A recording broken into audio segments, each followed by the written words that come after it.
Hi friends, ಹೇಗಿದ್ದೀರಾ? ಎಲ್ಲ ಚೆನ್ನಾಗಿದ್ದೀರಾ ಅಂತ ಅಂದ್ಕೊಳ್ತೀನಿ. ವರ್ಣಿಕಾ ಅಡುಗೆ ಮನೆಗೆ ಸ್ವಾಗತ. ಇವತ್ತಿನ ನೋಡೋದಲ್ಲಿ ತುಂಬಾ ಖಾರವಾಗಿರುವಂತಹ ಒಂದು ಚಟ್ನಿ ರೆಸಿಪಿನ ಯಾವ ರೀತಿಯಾಗಿ ಮಾಡೋದು ಅಂತ ನೋಡೋಣ. ಅದರಲ್ಲೂ ಈ ಚಳಿಗೆ ಈ ರೀತಿಯಾಗಿ ಖಾರವಾಗಿ ಚಟ್ನಿ ಇದ್ದರೆ ತುಂಬಾ ರುಚಿಯಾಗಿರುತ್ತೆ ಅಂತಲೇ ಹೇಳ್ಬೋದು. ಹಾಗಾದರೆ ಬನ್ನಿ ತಡ ಮಾಡದೆ ರೆಸಿಪಿನ ಶುರು ಮಾಡೋಣ. ವಿಡಿಯೋ ನೋಡೋದಕ್ಕೂ ಮೊದಲು ನೀವಿನ್ನೂ ನನ್ನ ಚಾನಲ್ನ ಸಬ್ಸ್ಕ್ರೈಬ್ ಮಾಡದೆ ನೋಡ್ತಾ ಇದ್ದರೆ ಪ್ಲೀಸ್ ಸಬ್ಸ್ಕ್ರೈಬ್ ಮಾಡ್ಕೊಳ್ಳಿ. ಹಾಗೆಯೇ ಪಕ್ಕದಲ್ಲಿ ಬರುವಂತಹ ಬೆಲ್ ಐಕನನ್ನು ಕ್ಲಿಕ್ ಮಾಡಿ. ಈ ಚಟ್ನಿನ ನೀವು ಚಪಾತಿ, ರೊಟ್ಟಿ ಹಾಗೆಯೇ ಅನ್ನದ ಜೊತೆ ಎಲ್ಲ ಸರ್ವ್ ಮಾಡ್ಕೋಬೋದು. ಸಖತ್ ರುಚಿಯಾಗಿರುತ್ತೆ ಅಂತಲೇ ಹೇಳ್ಬೋದು. ಹಾಗಾದರೆ ಬನ್ನಿ ತಡ ಮಾಡದೆ ರೆಸಿಪಿನ ಶುರು ಮಾಡೋಣ. ಇದನ್ನು ಮಾಡಲಿಕ್ಕೆ ಮೊದಲು ನಾನಿಲ್ಲಿ ಒಂದು ಕಡೆಗೆ ದೊಡ್ಡ ಚಮಚೆಯಲ್ಲಿ 2 ಚಮಚ ಆಗುವಷ್ಟು ಶೇಂಗಾ ಬೀಜನ ಹಾಕ್ಕೊಳ್ತಾ ಇದ್ದೀನಿ. ಆದಷ್ಟು ಶೇಂಗಾ ಬೀಜ ಎಲ್ಲ ಒಂದೇ ಸೈಜಲ್ಲೇ ಇರುವಂಥದ್ದನ್ನೇ ತೊಗೊಳ್ಳಿ. ಒಂದು ಸಣ್ಣದು ಒಂದು ದೊಡ್ಡದು ಇದ್ದರೆ ದೊಡ್ಡದು, ಹಾಗೆ ಹಸಿ ಉಳ್ಕೊಂಡ್ಬಿಡುತ್ತೆ, ಚಿಕ್ಕದು ಬೇಗನೆ ಬೆಂದೋಗ್ಬಿಡುತ್ತೆ. ಹಾಗಾಗಿ ಇದಕ್ಕೇ 2 ಗಡ್ಡೆ ಆಗುವಷ್ಟು ಬೆಳ್ಳುಳ್ಳಿನ ಹಾಕ್ಕೊಳ್ತಾ ಇದ್ದೀನಿ. ಆದಷ್ಟು ನಾಟಿ ಬೆಳ್ಳುಳ್ಳಿನ ಹಾಕ್ಕೊಳ್ಳಿ, ಫ್ಲೇವರ್ ಅಂತೂ ತುಂಬಾ ರುಚಿಯಾಗಿ ಬರುತ್ತೆ. ಇದ್ರ ಜೊತೆಗೆ ಖಾರವಾಗಿರುವಂತಹ ಒಂದು 10ರಿಂದ 15 ಹಸಿರು ಮೆಣಸಿಕಾಯಿನ ಹಾಕ್ಕೊಳ್ತಾ ಇದ್ದೀನಿ. ನೀವು ತಗೊಂಡಿರುವಂಥ ಹಸಿರು ಮೆಣಸಿಕಾಯಿ ಸ್ವಲ್ಪ ಮೀಡಿಯಮ್ ಖಾರವಾಗಿದ್ದರೆ ಒಂದು 15ರಿಂದ 20 ಆದರೂ ಹಾಕ್ಕೊಳ್ಬೋದು. ಖಾರವಾಗಿ ತುಂಬಾ ಸಖತ್ ರುಚಿಯಾಗಿರುತ್ತೆ ಅಂತಲೇ ಹೇಳ್ಬೋದು. ಇದ್ರ ಜೊತೆಗೆ 1 ಗರಿ ಆಗುವಷ್ಟು ಕರಿಬೇವು ಸೊಪ್ಪನ್ನು ಹಾಕ್ಕೊಳ್ತಾ ಇದ್ದೀನಿ. ಮೆಣಸಿಕಾಯಿ ಪೂರ್ತಿ ದೊಡ್ಡದಾಗಿದ್ದರೆ 1ರಲ್ಲಿ 2 ಅಥವಾ 3 ಭಾಗನ ಮಾಡಿ ಹಾಕ್ಕೊಳ್ಳಿ. ಲಾಸ್ಟಲ್ಲಿ ಇದಕ್ಕೇ ಸ್ವಲ್ಪ ಕೊತ್ತಂಬರಿ ಸೊಪ್ಪನ್ನು ಹಾಕ್ಕೊಂಡು ಮೇಲ್ಗಡೆ ಸ್ವಲ್ಪ ಎಣ್ಣೆನ ಹಾಕ್ಕೊಂಡು ಉರಿನ ಪೂರ್ತಿಯಾಗಿ ಲೋ ಫ್ಲೇಮ್ನಲ್ಲೇ ಇಟ್ಟು ಫ್ರೈ ಮಾಡ್ಕೊಳ್ತಾ ಇದ್ದೀನಿ. ನಾನು ಇದೇ ರೀತಿ ಬಹಳಷ್ಟು ವೆರೈಟಿ ಆಗಿರುವಂತಹ ಚಟ್ನಿ ರೆಸಿಪೀಸ್ನ ಅಪ್ಲೋಡ್ ಮಾಡಿದ್ದೀನಿ. ವಿಡಿಯೋ ನೋಡಿಲ್ಲ ಅಂದರೆ ಈ ವಿಡಿಯೋ ಕೊನೆಯಲ್ಲಿ ಹಾಕಿರ್ತೀನಿ, ನೋಡಿ ಚೆಕ್ ಮಾಡಿ. ಎಲ್ಲ ಪದಾರ್ಥನೂ ಪೂರ್ತಿ ಚೆನ್ನಾಗಿ ಫ್ರೈ ಆಗಬೇಕು ನೋಡಿ.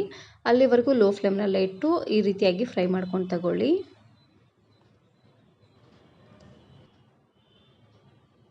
ನೋಡಿ ಈ ರೀತಿಯಾಗಿ ಶೇಂಗಾ ಬೀಜ ಹಾಗೆಯೇ ಮೆಣಸಿನ್ಕಾಯಿ ಎಲ್ಲ ಪೂರ್ತಿ ಫ್ರೈ ಆಗೋವರೆಗೂ ಇದನ್ನು ಬೇಯಿಸ್ಕೊಂಡು ತಗೊಳ್ಬೇಕು.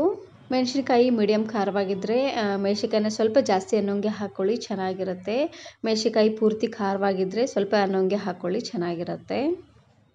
ಈ ರೆಸಿಪಿನ ಮಾಡಲಿಕ್ಕೆ ಆದಷ್ಟು ಮೀಡಿಯಮ್ ಖಾರವಾಗಿರುವಂತಹ ಹಸಿರು ಮೆಣಸಿನ್ಕಾಯಿನೇ ಹಾಕ್ಕೊಳ್ಬೇಕು. ಇವಾಗ ಮಾರ್ಕೆಟಲ್ಲೆಲ್ಲ ಮಜ್ಜಿಗೆ ಮೆಣಸಿನ್ಕಾಯಿ ಬರುತ್ತೆ ನೋಡಿ, ಆ ಮೆಣಸಿನ್ಕಾಯಿಂದ ಮಾಡ್ಕೊಳ್ಳಿ, ಸಖತ್ ರುಚಿಯಾಗಿರುತ್ತೆ. ಇದು ಪೂರ್ತಿಯಾಗಿ ತಣ್ಣಗಾದ್ಮೇಲೆ ಇವಾಗ ನಾನಿಲ್ಲಿ ಒಂದು ಸಣ್ಣ ಮಿಕ್ಸಿ ಜಾರ್ಗೆ ಎಲ್ಲ ಹುರಿದಿರುವಂತಹ ಪದಾರ್ಥನ ಹಾಕ್ಕೊಂಡು ಇದಕ್ಕೇ ಸ್ವಲ್ಪ ನೀರನ್ನು ಹಾಕ್ಕೊಂಡು ಗ್ರೈಂಡ್ ಮಾಡ್ಕೊಳ್ತಾ ಇದ್ದೀನಿ. ಇದು ಪೂರ್ತಿ ನುಣ್ಣದಾಗೆ ಗ್ರೈಂಡ್ ಮಾಡ್ಕೊಳ್ಬೇಕು. ಇದು ಹಾಗೆ ಗ್ರೈಂಡ್ ಮಾಡಿದ್ರೆ ಪೂರ್ತಿ ಸಣ್ಣ ಆಗೋದಿಲ್ಲ ನೋಡಿ, ಹಾಗಾಗಿ ಸ್ವಲ್ಪ ನೀರನ್ನು ಹಾಕ್ಕೊಂಡು ಗ್ರೈಂಡ್ ಮಾಡ್ಕೊಳ್ಬೇಕು. ಇದಕ್ಕೇ ಲಾಸ್ಟಲ್ಲಿ ರುಚಿಗೆ ತಕ್ಕಷ್ಟು ಉಪ್ಪನ್ನು ಹಾಕ್ಕೊಂಡು ಗ್ರೈಂಡ್ ಮಾಡ್ಕೊಳ್ತಾ ಇದ್ದೀನಿ. ಒಂದು ಸಾರ್ತಿ ಈ ರೀತಿಯಾಗಿ ಚಟ್ನಿನ ಮಾಡ್ಕೊಳ್ಳಿ, ಸಖತ್ ರುಚಿಯಾಗಿರುತ್ತೆ ಅಂತಲೇ ಹೇಳ್ಬೋದು. ಚಟ್ನಿ ಸ್ವಲ್ಪ ಹುಳಿಯಾಗಿ ಬೇಕು ಅನ್ನೋ ಹಾಗಿದ್ರೆ ಇದಕ್ಕೇ ಸ್ವಲ್ಪ ಹುಣಸೆ ಹಣ್ಣನ್ನು ಕೂಡ ನೀವು ಇದಕ್ಕೆ ಹಾಕ್ಕೊಳ್ಬೋದು. ಹಾಕ್ಕೊಂಡು ಗ್ರೈಂಡ್ ಮಾಡ್ಕೊಂಡು ತಗೊಳ್ಳಿ.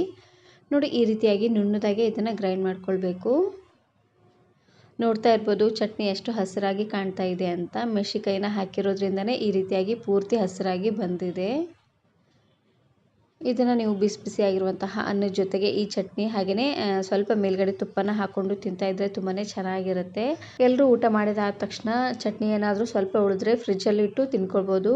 ಒಂದು ವಾರವರೆಗೂ ಸ್ಟೋರ್ ಮಾಡಿದರೂ ತುಂಬಾ ಚೆನ್ನಾಗಿರುತ್ತೆ ಅಂತಲೇ ಹೇಳ್ಬೋದು. ಈ ವಿಡಿಯೋ ಇಷ್ಟ ಆದರೆ ಈಗಲೇ ಒಂದು ಲೈಕ್ ಬಟನನ್ನು ಕ್ಲಿಕ್ ಮಾಡಿ, ಫ್ರೆಂಡ್ಸ್ ಆ್ಯಂಡ್ ಫ್ಯಾಮಿಲಿ ಜೊತೆಗೆ ಶೇರ್ ಮಾಡಿ. ಹಾಗೆಯೇ ಮತ್ತಷ್ಟು ಹೊಸ ರೆಸಿಪಿಗಾಗಿ ವರ್ಣಿಕಾ ಅಡುಗೆ ಮನೆ ಯೂಟ್ಯೂಬ್ ಚಾನಲನ್ನು ಸಬ್ಸ್ಕ್ರೈಬ್ ಮಾಡ್ಕೊಳ್ಳಿ. Thanks for watching.